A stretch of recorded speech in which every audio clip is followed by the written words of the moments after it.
Night over the planet was not quiet. Radios cracked, screens flashed. Across cities and deserts, one line played in every language at once. Earth, your presence is requested at the Galactic table. Commander Rhea Malik stood on the roof of the Unity Tower and listened. Traffic stopped below. A stray dog howled at the sky. The words came again, slow and calm, as if the speaker knew the world would not move until it heard them twice. "It's not a prank," said Dr. Jin Park beside her. "Same signal on every band, same phase, same timing, it's real." Rhea kept her eyes on the stars. "Where is it coming from?" "Everywhere," Jin said, "and nowhere. It feels like the signal is riding our own ionosphere. Down in the war room, the leaders of many nations stared at the map. Blue lights showed receivers on mountaintops, ships at sea, and phones in millions of hands. The line played again. The room was silent, like a held breath. General Ortega folded his arms. "We answer with caution. If this is a trap, we do not go blind." Rhea watched a thin red bar appear on a side screen. A countdown. 19 hours. She said they gave us a timer. Jin leaned in. "There's more. Listen." They played the signal at high speed. Hidden under the voice was a steady pulse. Prime numbers 2, 3, 5, 7, 11, a simple sign.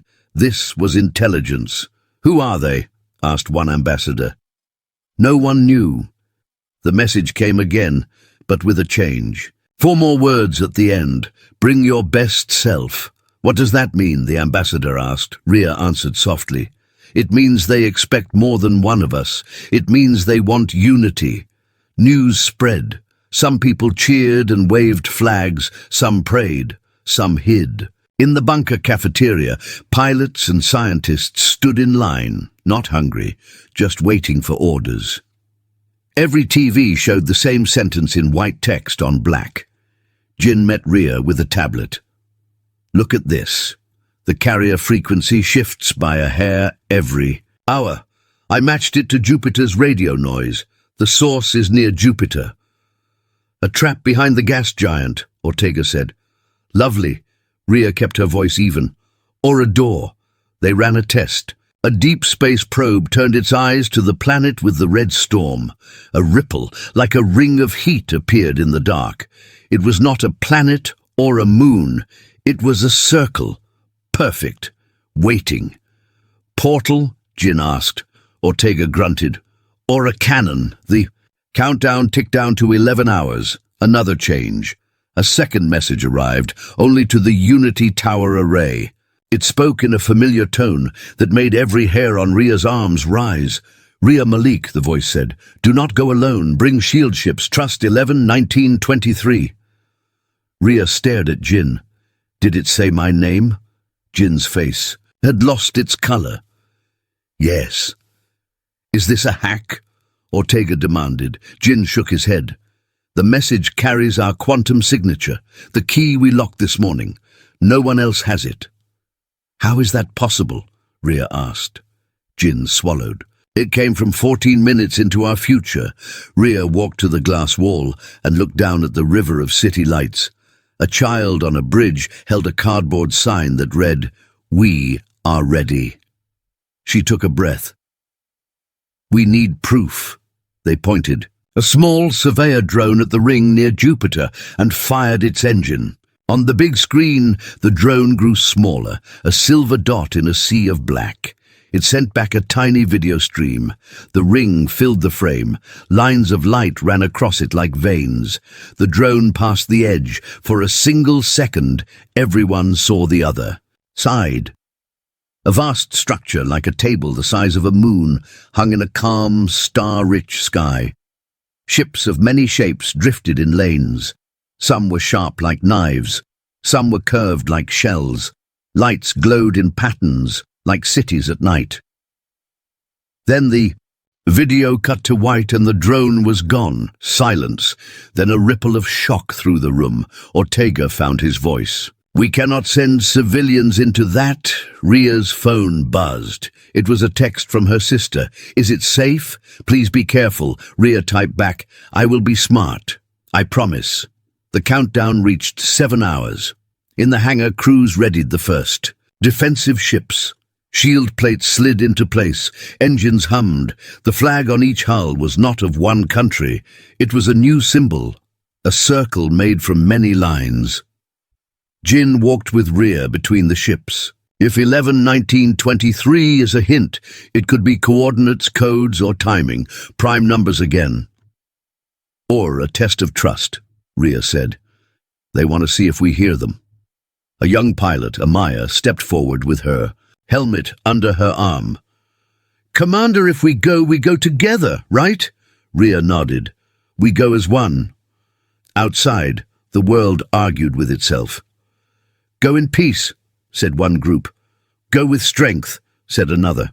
The words painted on walls, and screens were not the same, but the feeling was, do not fail.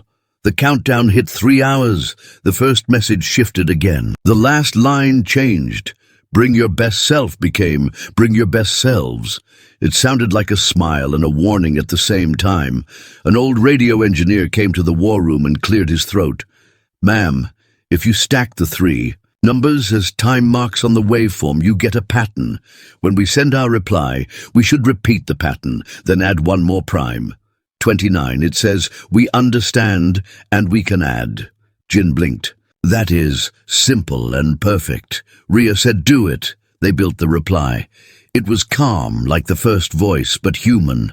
It said, Earth will attend. We bring our best selves. We come in strength, but not in hate. Then they pulsed the pattern. 11, 19, 23, 29. The room held still, as if the planet itself held still with it. For a heartbeat, nothing happened. Then the lights flickered, and the sensors sang. The ring near Jupiter brightened. The red storm rolled like an eye opening. A path formed. Amaya whispered, it opened for us. Ortega leaned on the table and let out a long breath. We could be walking into judgment. Maybe, Rhea said, or into a family meeting we did not know we had. The second message returned. Same private channel, same impossible signature. It played only in Rhea's ear, but she put it on speaker for all to hear. Welcome, Earth, the voice said. It was not human. It was not cold either. You are last to arrive. Your seat is not empty. Your test is not strength. Your test is unity. Jin whispered. Unity. That's the key. Rhea remembered the child's sign on the bridge. We are.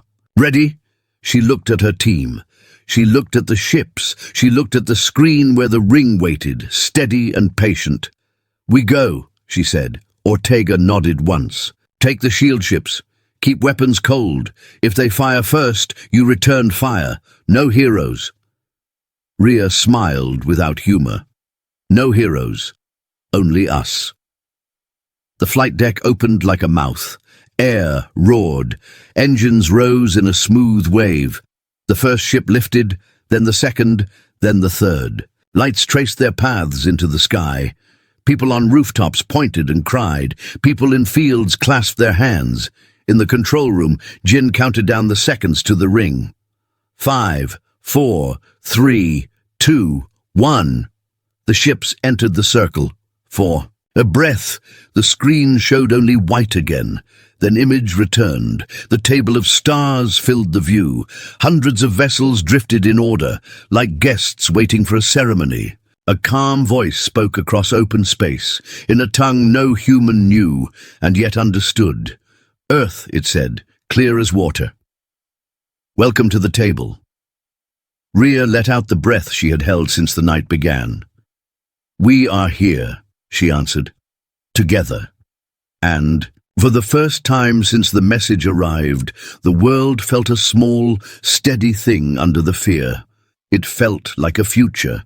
The portal near Jupiter did not close. It pulsed like a heartbeat, waiting. Earth had replied.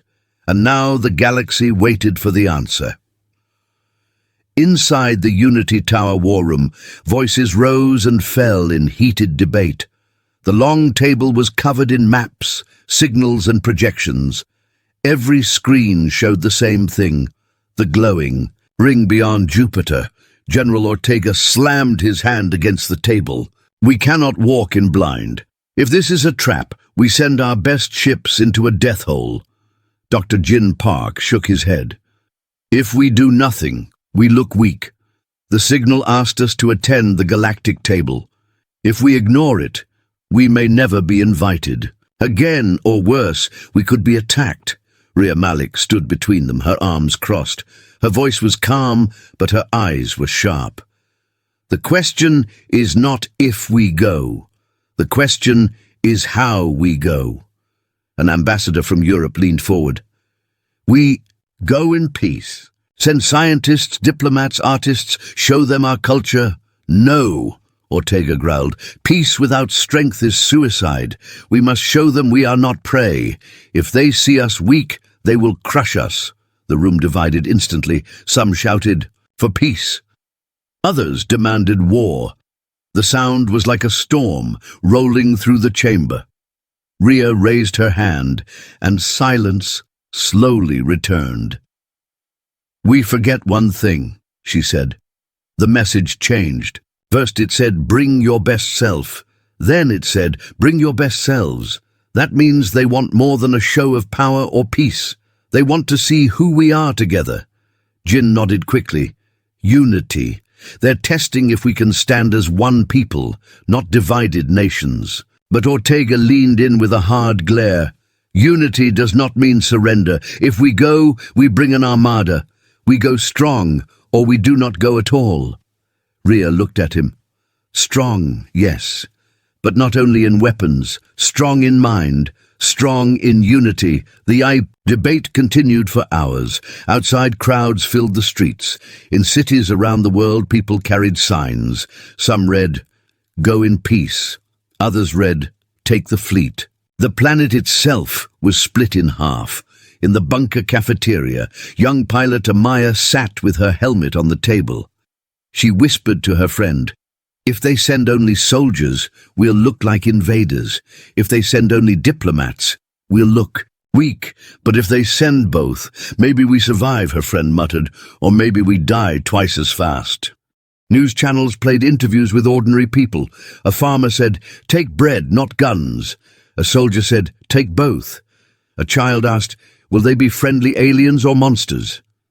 The countdown on the signal dropped to 6 hours. The leaders had no choice. They needed a final decision. Rhea stood before the council. "We cannot pick peace or war. We must take both paths at once. We bring an armada, but not to attack. We bring ships of war and ships of science, soldiers and scholars, artists and doctors. The galaxy will see us as we truly are, strong but not blind, brave but not cruel." The chamber grew quiet. Slowly, heads began to nod.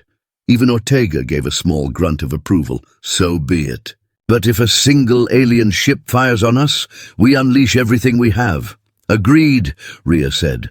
The order went out. Factories lit up. Shipyards hummed. Massive carriers rolled from hidden bases.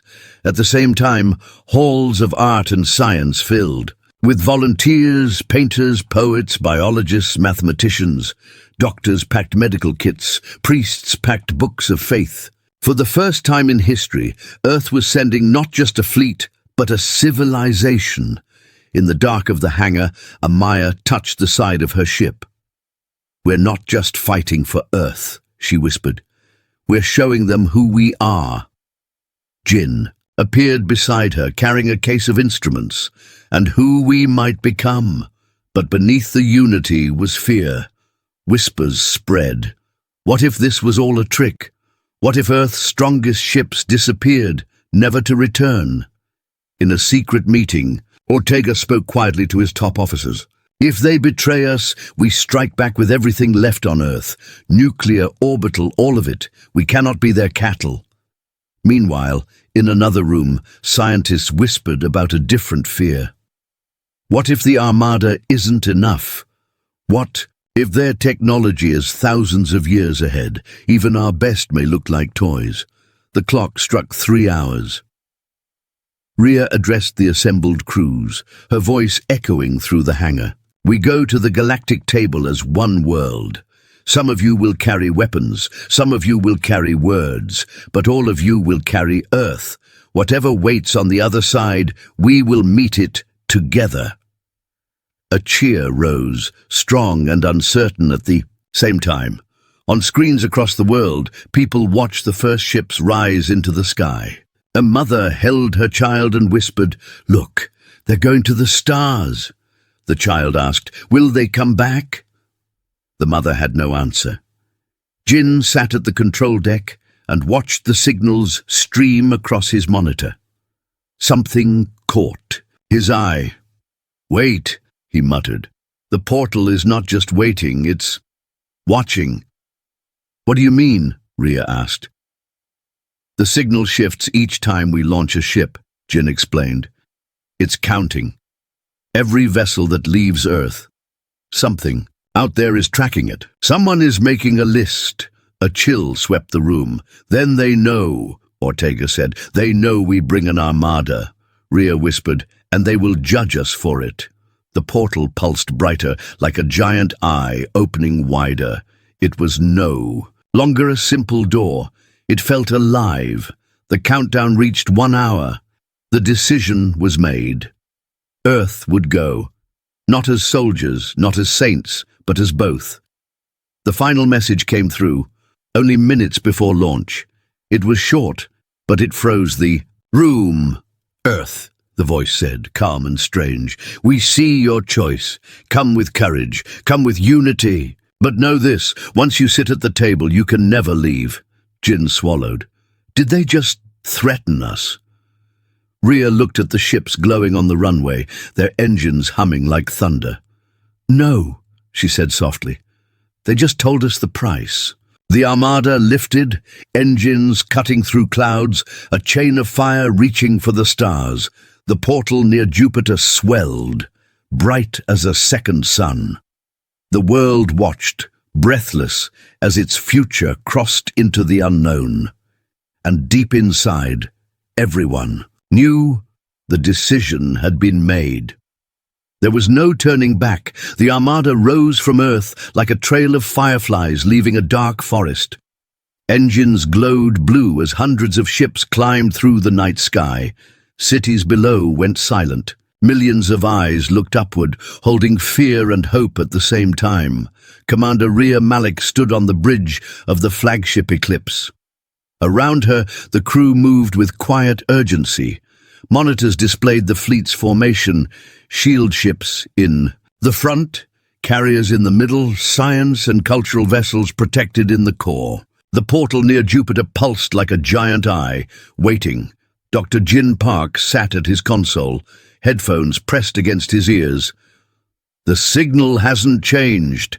Still the same voice, same calm tone. It's like they already know we're coming." "General." Ortega's face appeared on the holoscreen from his own warship. His jaw was tight, his voice sharp. "Malik, remember, if this is a trap, you fire first. No hesitation." Rhea kept her gaze on the stars. "We go as Earth, General, strong but not reckless," he grunted. "We'll see who's right soon enough." The fleet drifted into the dark void between Mars and Jupiter. The silence of space pressed against them. Engines hummed softly, and hearts beat louder than the noise of machines. Pilot Amaya broke the silence with a whisper. "Feels like the whole galaxy is watching us."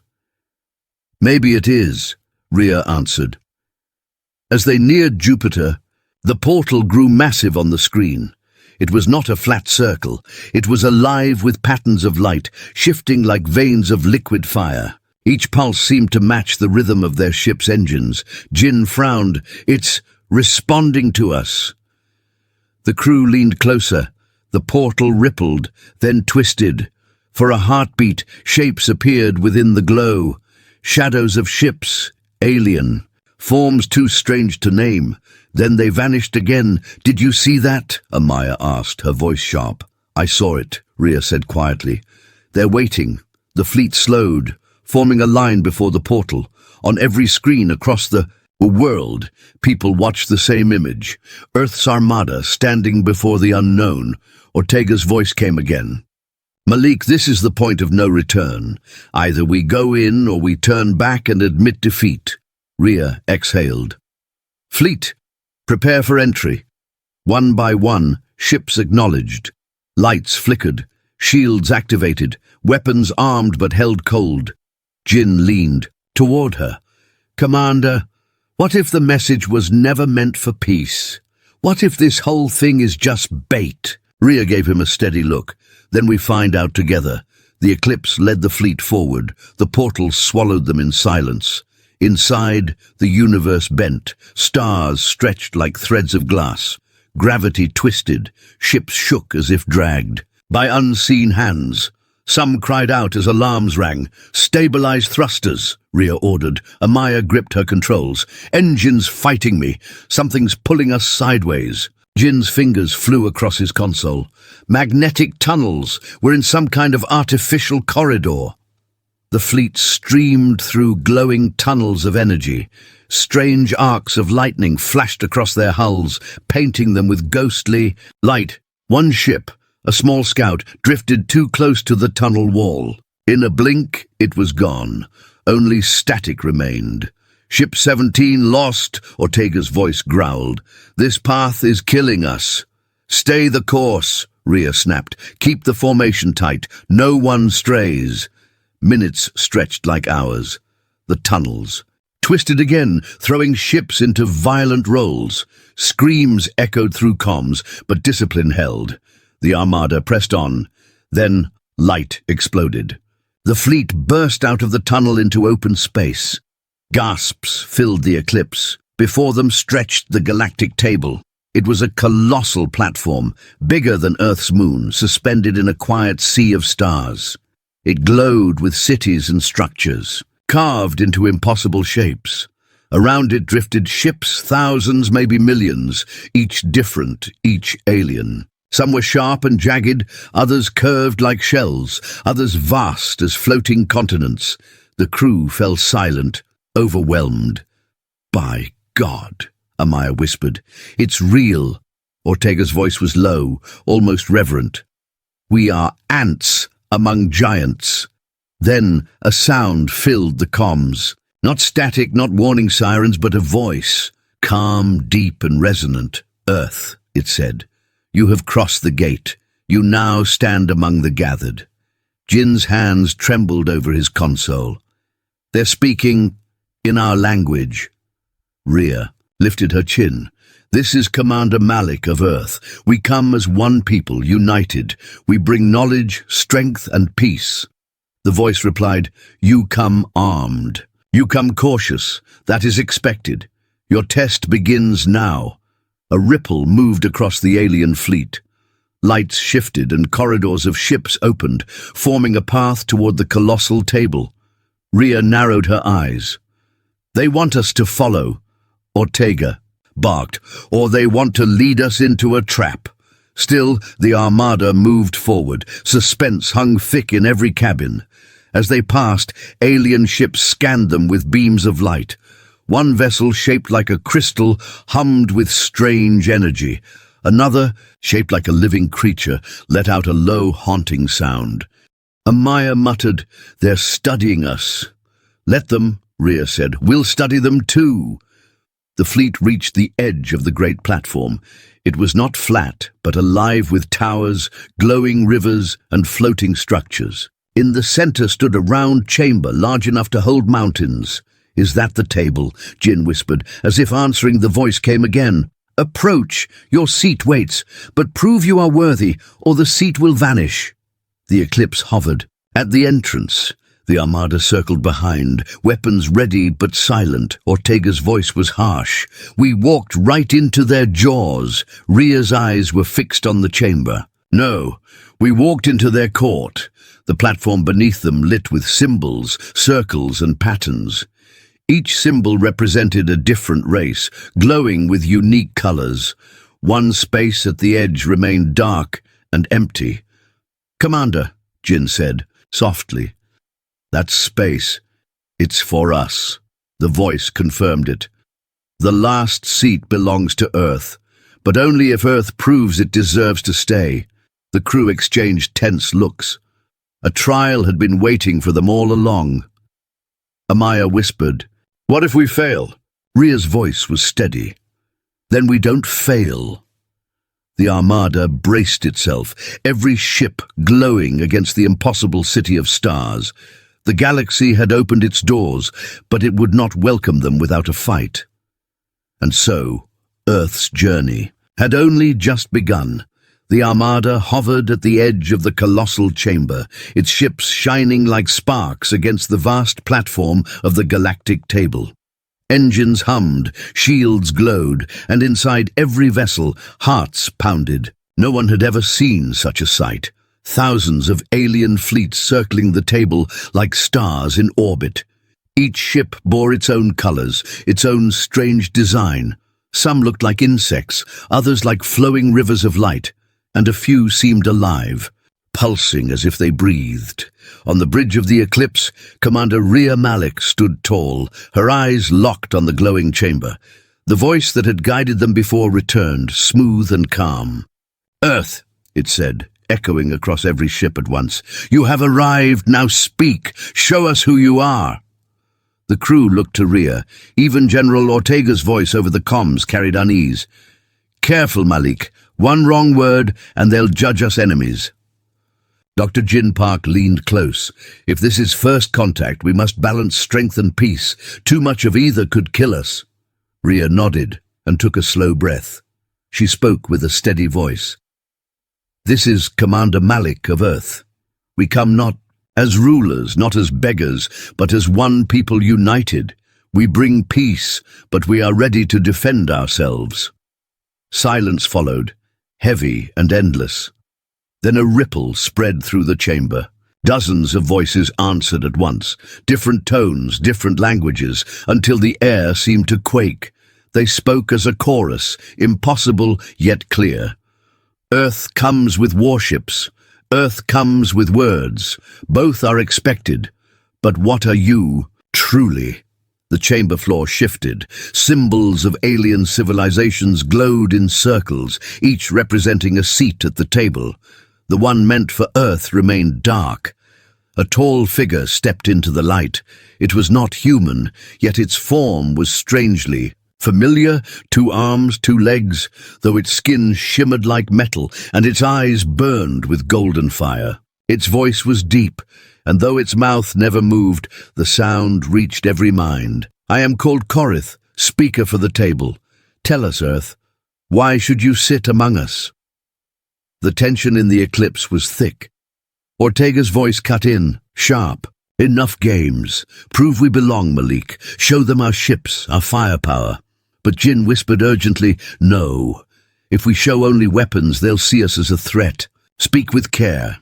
Rhea kept her voice calm. "We wish to learn and we wish to share. Humanity has struggled, yes, but we have risen from war, from hunger, from fear. We bring our unity. That is our strength." The alien speaker tilted its head. "Unity? Yet your ships bristle with cannons. Do you trust your unity so little?" The words struck deep. For a moment, no one knew how to answer. Amaya, the young pilot, whispered to herself, but forgot her mic was live. "We brought weapons because we were scared." The chamber fell into silence again. The speaker's golden eyes fixed on her. "The child speaks truth." Rhea's heart raced. She gave Amaya a quick nod. "Yes, we were afraid, but courage is not the absence of fear. It is facing it together. That is why we came as both soldiers and scientists, warriors and healers. That is Earth." The speaker's gaze swept over the Armada, then back to the empty seat. "Words are smoke. We do not give seats for smoke. You must prove it." The floor of the chamber cracked open. A vast holographic display surged upward, filling the space. With a glowing battlefield, alien ships, hundreds of them, appeared as projections, circling like predators. The speaker's voice thundered, "Your trial is survival. You will face the war chorus. Endure, and your seat will light. Fail, and Earth will be forgotten. Ortega barked, "At last, a test of strength, fleet battle stations." But Jin shook his head. "Wait, these are projections. They're not real ships. It's a test of something else." The holographic. Ships attacked. Beams of light slashed across the chamber, and the Armada raised shields in defense. Explosions of energy rocked the eclipse. Amaya cried, "Shields at 60%! Rhea gritted her teeth. "Return fire! Controlled bursts! Only show them we can fight but not destroy," the fleet responded. Missiles streaked through the false battlefield, tearing apart projections with precise strikes. Yet for every one destroyed, 2 more appeared. "This is endless," Ortega growled. "They'll drown us in numbers." Jin's eyes widened. "That's the point. They're watching to see if we break formation, if we abandon each other." Rhea's mind raced. "Then we hold the line. Every ship covers the other. No one stands alone." The Armada shifted, moving in perfect coordination. Shield ships took the front, absorbing blasts. Carriers guarded the weaker science vessels. Fighters darted between them, intercepting attacks before they could land. Still, the pressure grew. Ships rattled under constant fire. Crews screamed over the comms. For a moment it seemed the formation might collapse. Amaya's voice shook. "Commander, I can't hold much longer." "Stay with us, Amaya," Rhea ordered. "You're not alone. None of us are." At that moment, something shifted. The projections paused, as if confused. Then the speaker's voice returned. "You face a storm, yet you do not scatter. You protect the weak, even at risk to yourselves. You have shown unity." The holograms dissolved into light, fading into nothing. The chamber grew quiet again. All eyes turned to the table. The empty circle meant for Earth began to glow, soft at first, then brighter, until it burned with the same light as the others. The speaker raised its arms. "Earth, your seat is claimed. You may speak among the stars." A wave of relief swept through. The Armada. Cheers erupted over the comms. Jin slumped in his chair, trembling. We did it." Ortega's voice was grudging but firm. "You passed their test, for now." Rhea let herself smile, just a little. "No, we passed." But even as the chamber quieted, she noticed something the others did not. At the far edge of the table, a cluster of alien ships glowed red, their weapons hot, their eyes fixed on Earth's fleet. Not all were pleased. Rhea whispered to herself, "We've earned our seat, but not everyone wants us here." And deep in her heart, she knew the real trials were only beginning. The chamber of the galactic table glowed with power. The empty circle for Earth now burned with white light, but the silence that followed was heavy. The speaker had declared Earth's place, yet not all the alien faces were calm. Across the vast hall, ships in crimson armor pulsed with heat, their lights flaring like warning signals. Commander Rhea Malik felt the tension ripple through the fleet. Her crew sat frozen at their stations, eyes darting between the glowing seat and the hostile ships. General Ortega's voice snapped across the comms.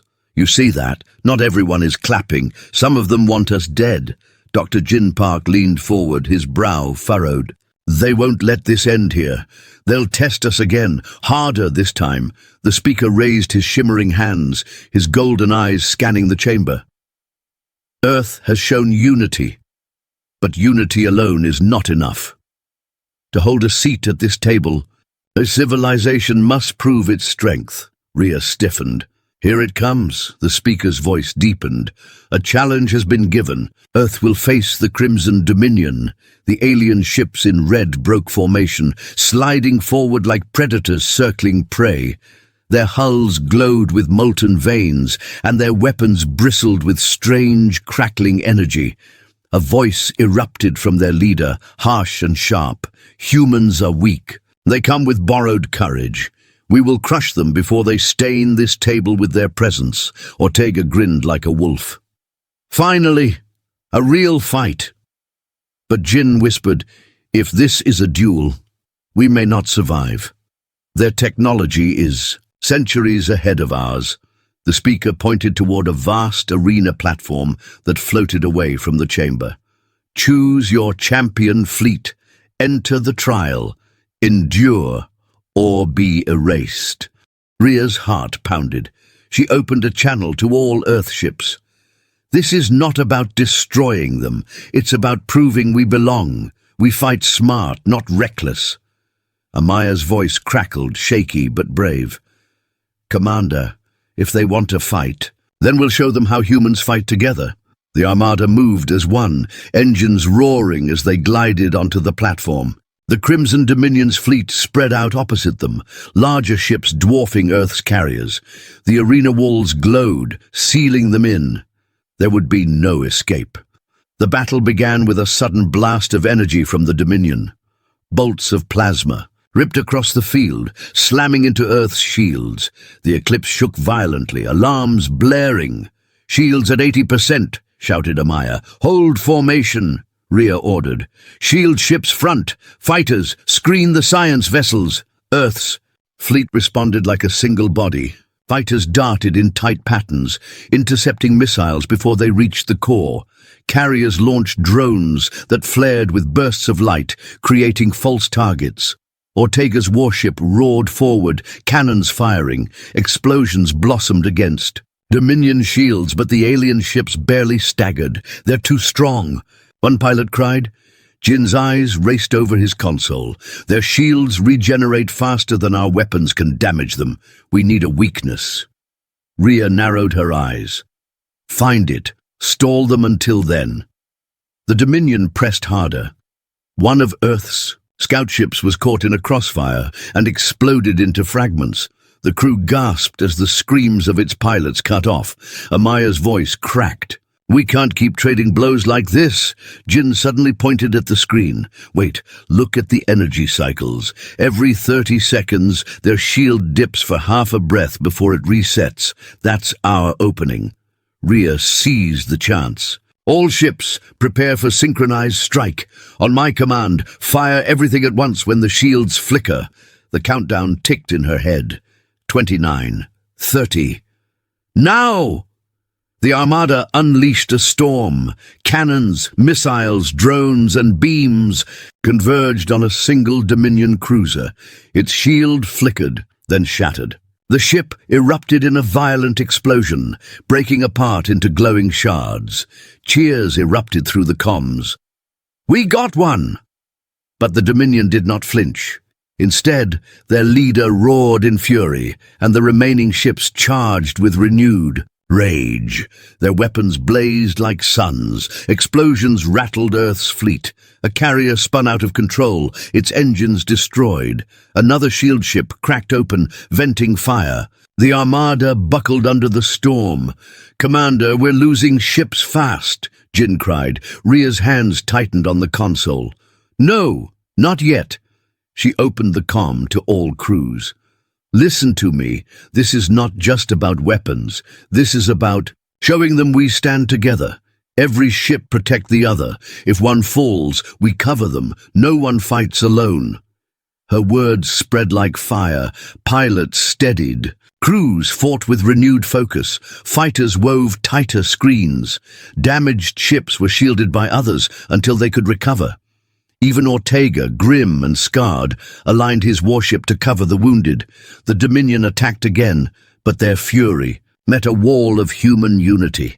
Blow after blow was absorbed, redirected, resisted. Earth's fleet staggered, but it did not fall. Minutes dragged like hours. Then, suddenly, the Dominion's leader paused. His ship hovered, weapons glowing but still.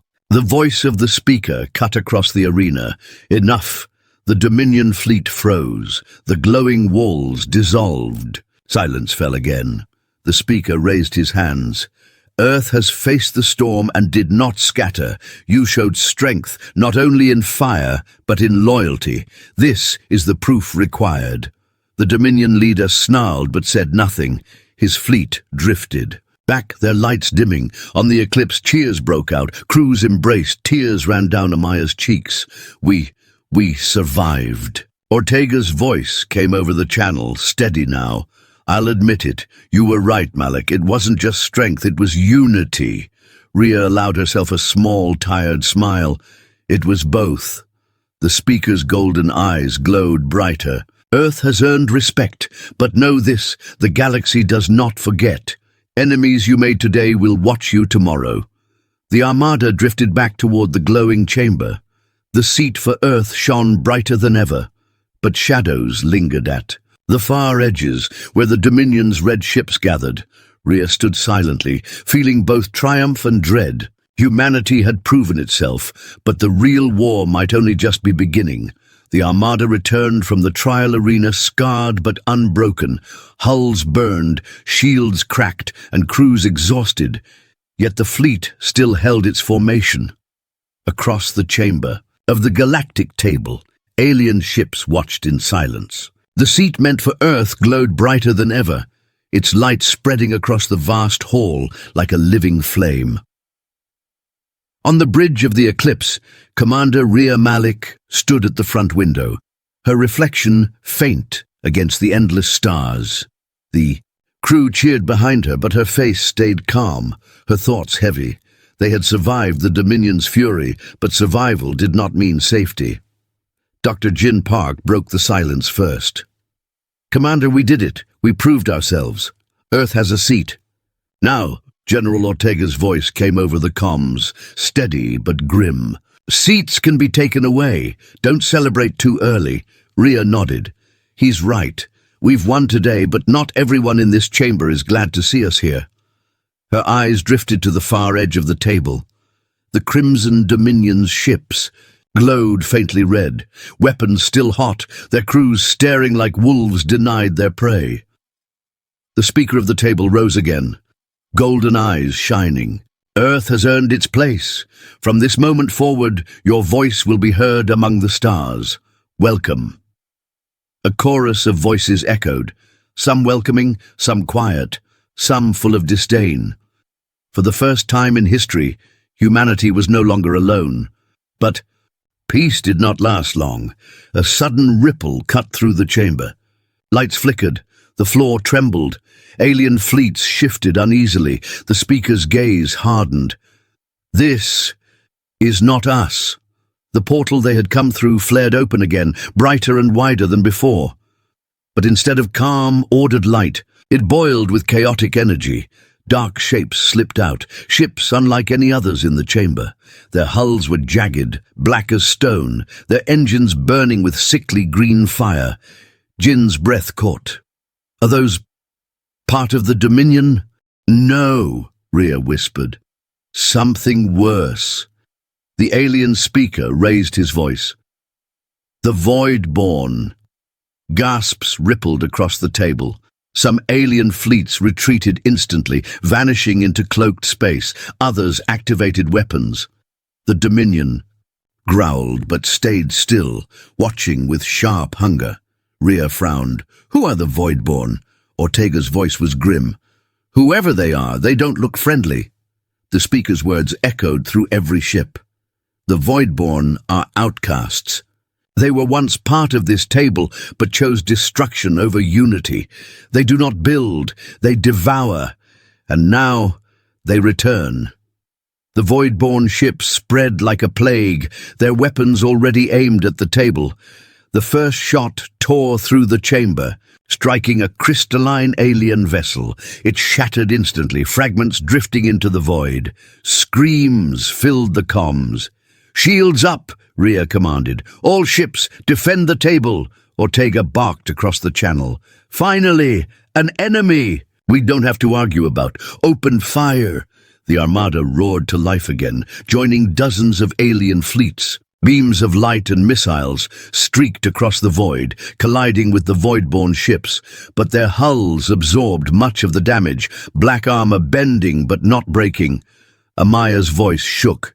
Commander, they're too strong. We can't hold them alone. Rhea kept her voice firm. "We're not alone. Look, across the arena, fleets that had ignored Earth now fought side by side. Insect-like ships unleashed swarms of drones. Leviathan-shaped cruisers roared with energy blasts. Even the Dominion joined the fray, their red ships striking hard at the Voidborn." Jin muttered in awe, "The whole galaxy, fighting together." But even united, the battle turned desperate. The Voidborn moved like shadows, striking fast and vanishing, reappearing behind ships to tear them apart. Explosions lit the chamber one after another. Ortega growled, "We're losing too many. We need a strategy." Jin's eyes darted over his console. "Wait, their shields bend, but don't regenerate. If we hit the same point over and over, we can break them." Rhea seized the idea. "All ships, focus fire on marked targets. Don't scatter, aim as one," the Armada responded. Lasers, cannons and missiles converged on single Voidborn ships. The first cracked apart, exploding in green fire. The second followed. Slowly the tide began to turn, but then the largest Voidborn ship emerged from the portal. It was massive, larger than Earth's entire fleet combined. Its weapons glowed like a dying sun. Amaya whispered, "How do we fight that?" The speaker's voice boomed. "You do not. Together, we do." The table itself came alive. Energy surged. From the glowing seats, beams linking the fleets. Every allied ship glowed brighter, their weapons infused with strange new power. Earth's seat flared, sending a wave of light into the eclipse. Jin gasped. "It's sharing their strength with us." Rhea clenched her fists. "Then let's use it." The fleets combined their firepower, striking the Voidborn Titan again and again. Its black armor cracked, green fire spilling out like blood. With one final blast from every fleet at once, the ship split apart, vanishing into the void with a scream that echoed through the stars. Silence followed. Slowly, the Voidborn survivors retreated back into the portal, which sealed shut behind them. The chamber grew still again, filled with smoke and drifting debris. The speaker lowered his arms. "The table still stands, and Earth has fought not just for itself, but for all. Remember this day." Cheers erupted across the comms. Earth's crews embraced, tears running down their faces. Ortega's voice, rough but steady, came through. "I hate to admit it, Malik, but without Earth that battle would have been lost." Rhea allowed herself a small smile. "Without all of us, General, not just Earth." Jin sat back in his chair, exhausted, but smiling.